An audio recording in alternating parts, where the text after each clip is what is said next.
Hey,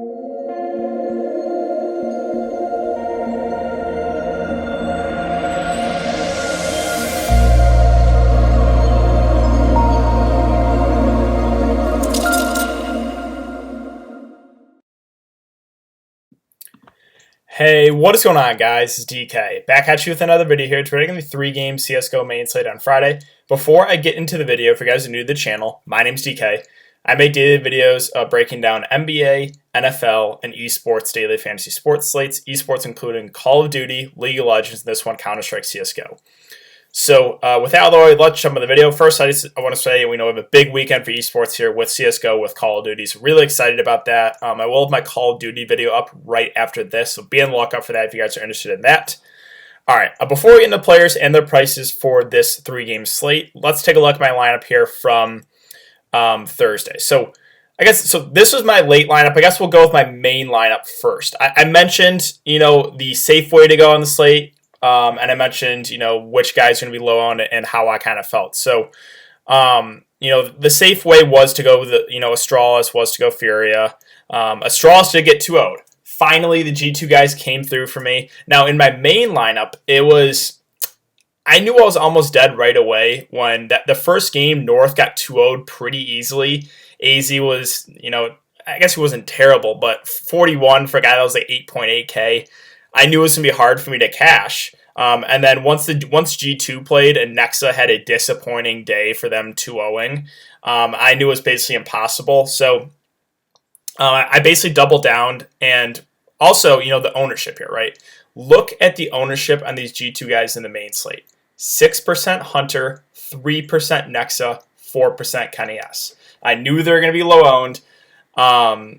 But, again, I've watched so much G2. They just choked so many games. I knew they had a good chance against us. I knew they had a chance against Astralis, and they pulled it off, finally, for me. I rode G2 against Astralis the last few times. It hasn't worked out. This time it did at very, very low ownership. And then the Liquid guy. So, man, this was super, super disappointing. We'll go back to my late slate lineup because this is the one that was going to win me the big money. I still was solid. Turned $100 off a $33 entry, but it could have been a lot more. I should have won this tournament. I should have won another smaller tournament as well if they would have won that 2-0. They won the first game pretty easily. The second game, they're up like 9 or 10-2, and they choked. They let Furia come back. Once Furia come back, I just knew that I just wasn't going to win the tournament. I just had a bad feeling. Now, the third game went to overtime. It was a close game, but the main three from Furia there with Henny, K-Serrato, and Yuri, especially Henny, outperformed Elige, Naf, and Twist in that third map. So some of those guys that were close kind of passed me. I was unfortunate because I was sitting in second place at the end of that second map. They just could have pulled that off, and if they would have got that 2-0 sweep, I would have passed first. So I would have made a lot of money. I still did decent. I still ended up profiting a little bit today, but with obviously the main lineup not cashing, and then I made actually a second lineup, something I rarely do. But I want the other route, the Astralis Furia stack, which I mentioned. I mean, it was very, very popular. You had, this is in a smaller tournament, but in the higher dollar tournaments, you had Device like 80%. You had Zipex and Magisk at like 60% or so. Those Furia guys were all in the 60% range. It was a very, very chalky approach. Again, obviously Astralis got upset. Furia Liquid was a close game. But yeah, all in all, it was fine, but a little bit disappointing for me because if a Liquid could have just won that 2-0, if it could have just pulled it off, it would have been a huge day for me, like a huge day. Probably would have won $700-800 or so profit, but that's the way it goes sometimes. Still can't complain. Profit a little bit on the day overall. So that's basically the recap. Again, I want risky. I just had a gut feeling, G2. I knew they're going to be super, super low owned. Liquid, I knew, after disappointing that last game, they were going to be low owned. And again, this very, very low ownership on all those guys. So, all in all, again, can't complain. Still profited. So let's now move on to the slate for today. So let's take a look at some odds here. We have Mouse Sports versus Complexity. Mouse Sports are Mouse Sports are minus 240 favorites. Mad Lions versus Big. Mad Lions are minus 145 favorites, slight favorites there. And then MIBR versus Chaos. MIBR are minus 240 favorites.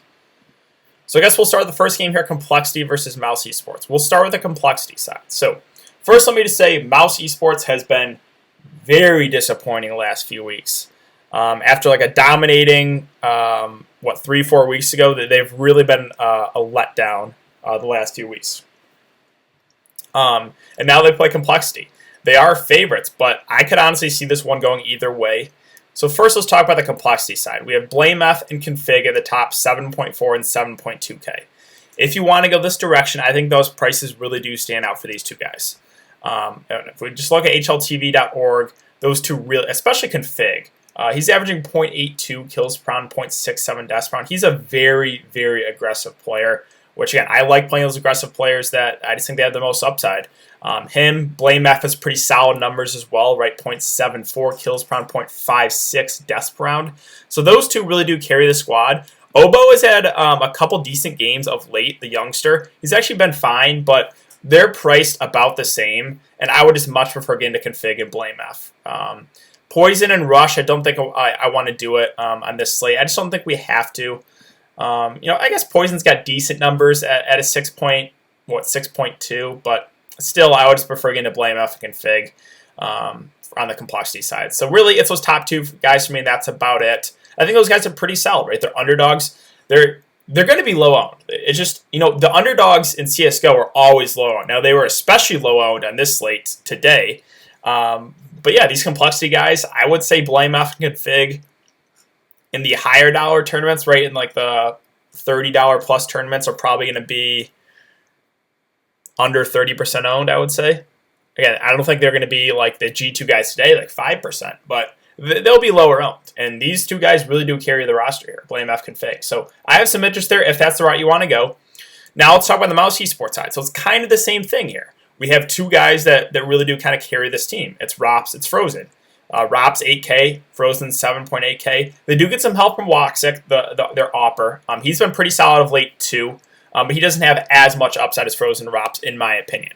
Guys like Chris J and Carrion kind of do get carried in. We can go over and look at their numbers really quick. Again, like Chris J, like 0.58 kills per round, 0.68 deaths per round. Kerrigan, 0.58, 0.73 deaths per round. So those are two guys that don't do a whole lot in the killing department. Whereas Rops, obviously he has good numbers. Frozen as well. Woxic, solid numbers. Those two, especially at the top, really do carry this team. Rops, Frozen. So they're favorites here. They're going to be more popular than the Complexity guys. I think this one realistically could go either way. If you want to go for the safer, chalkier option, it's Rops and Frozen. If you want to go for, a little bit riskier option, it's Blame F Config. And these guys are cheap enough that if you think this game stays close and goes 3 maps today, like a Liquid Furia, right, where you could run players from both teams, I think it could be viable to run like Rops and Frozen and pair them with like Config, right? If you want to go there, that's going to be different. You're going to differentiate yourself for sure in tournaments. So yeah, and then again, Woxic, I think he's certainly in play as well at 7.2K. They're opera. If you have Rops or Frozen and you can't get like both of them, and you got to save a little bit of money, I don't mind getting down to Woxic, right? He's been solid, and you're getting him at a little bit of a discount on those guys at the top. Chris J, Kerrigan, again, I think you cross those guys off. There's no need, in my opinion, to go to these guys on this slate. So that basically wraps up for the Mouse Esports side. Again, I think this side is going to be chalkier just because they are favorites. But again, they have really, really been a letdown here the last few weeks. Will they bounce back? I think this game could realistically go either way. So I'm still undecided on what I want to do personally. Next game here, we have Mad Lions versus Big. So this one is projected to stay close. Mad Lions are slight favorites at minus 150. The Mad Lions team is a team I've watched a decent amount. The Big team I have not watched personally. I've not got to see any of their matches, so I really can't go off much besides their stats, unfortunately. So let's go to Big first, right? So again, team I haven't really watched a whole lot, but just looking at their stats, again, I have not watched the team, so I'm going to probably botch these pronunciations.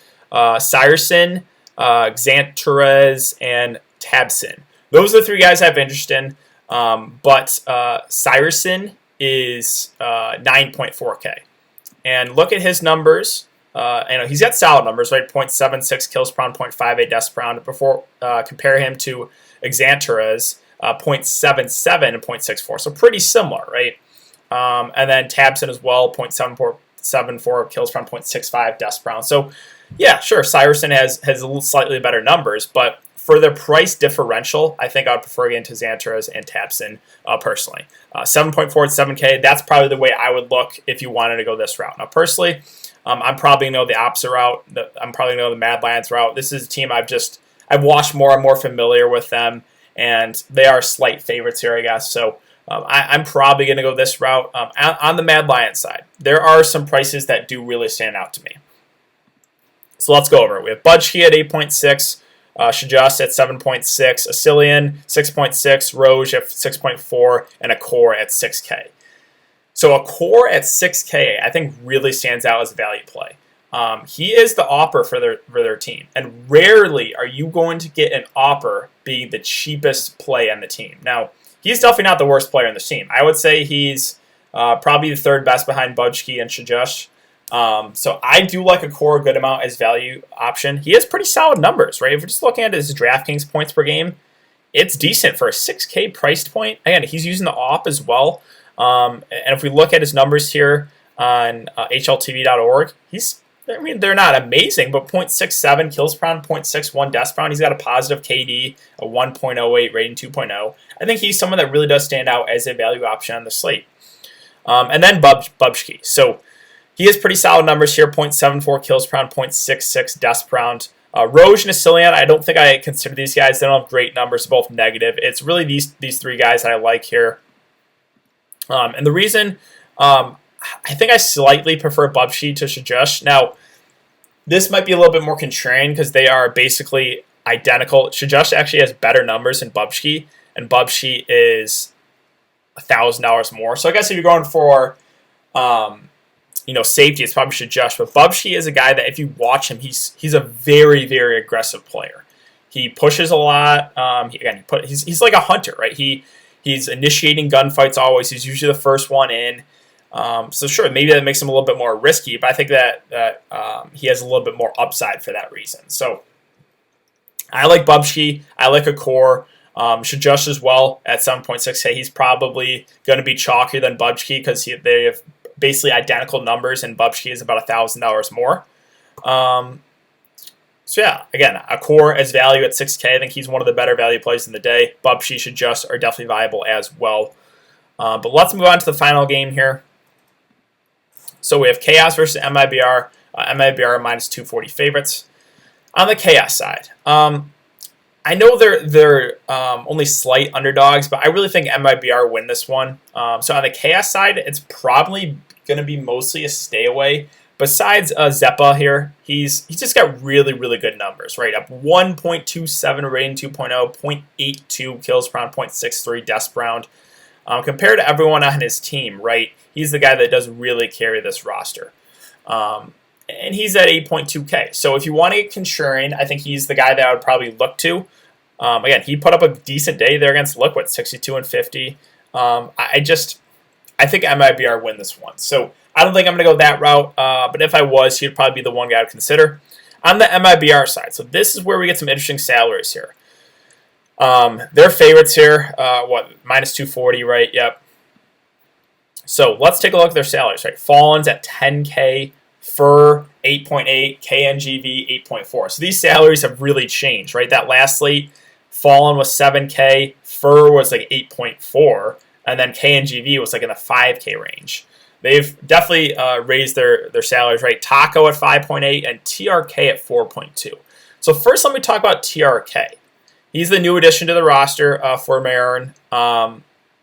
This play intrigues me. I know he was terrible in that first game. Like, he did not look good at all against Furia. But this is an easier matchup. Again, he really did not look good. 21 and 41. I think it's a little bit of a first game jitters, nerves, right? But, again, this is a better matchup. And you're getting him at a 4.2K price point. And they're minus 240 favorites. So, sure, this is probably a little bit risky. But if we're just looking at his numbers overall, sure. Now, a lot of this, obviously, all of it is not with MIBR, but he has decent numbers, right? 0.7 kills per round, 0.68 deaths per round. He's playing with a much better team. I think he's someone that intrigues me for value. I just think people are going to look at, that those 2 games, I guess, that are on there.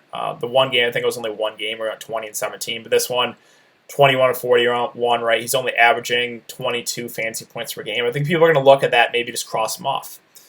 I don't think that's necessary. I don't think you should necessarily do that. I think he's someone that does really intrigue me at his price point. And if you want to go and get a lot of those top heavy guys, those stars in your lineup, right? If you want to get a Fallen, if you want to get Bubsheet, if you want to get Robson Frozen, plugging in TRK to your lineup probably allows you to do that. I don't think you have to play any other value plays if you throw him in there. So he's someone that intrigues me. I think it's definitely risky because he looked terrible that first game, but at that price point for minus 240 favorites, a good MIBR team, if they can get that 2-0, that's plus 20. He's someone I am definitely considering for the slate.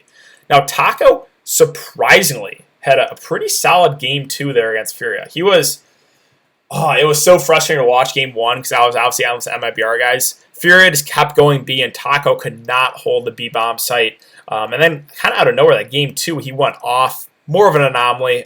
Taco's never really a guy I consider.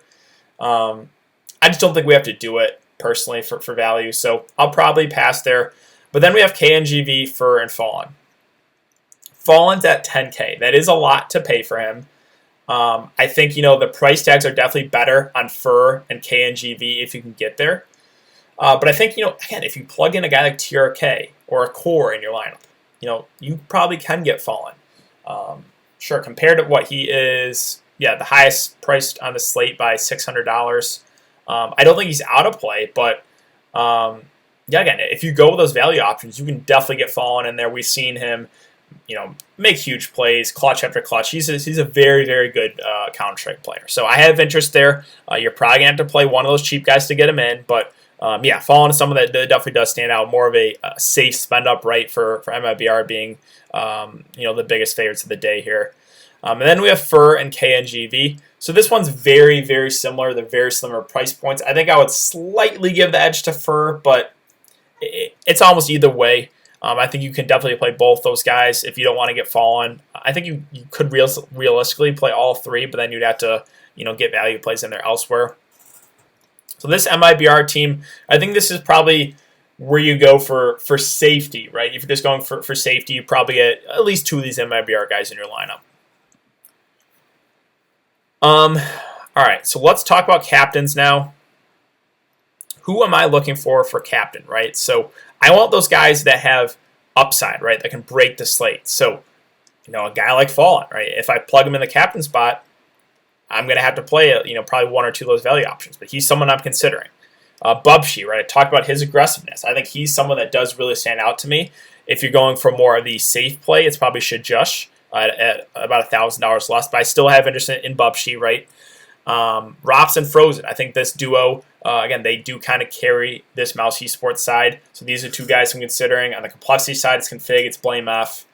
And then if we get down cheaper options, I think you can consider some of these cheap guys. So a guy like a Core at 6K, I don't think he should be the cheapest on their team. Again, he uses the AWP. I think he's someone that makes for a pretty good value play. And then, again, TRK. I think that's a shot that you can take. You kind of are hoping for the 2-0 there in that case if you're playing TRK. But I think he's a play again. He's a risky option because how bad he looked. But that price point is really, really cheap. And I think, of all those guys near the bottom, I think he would be my preferred really, really cheap play if you're going to take a shot on one of those guys. So I think that is going to do it for the video, guys. If you have been enjoying the content so far, we really appreciate if you leave a like on this video, subscribe if you haven't already. We are over 3.2 thousand subscribers now, I think 3.21. Again, Call of Duty. I'm going to have a video for the Call of Duty slate tomorrow up right after this. Be on the lookout for that, guys. Really excited for that one. So thanks again, guys. I hope you guys all have a good day. Stay safe, stay healthy, and I will see you all in the next video.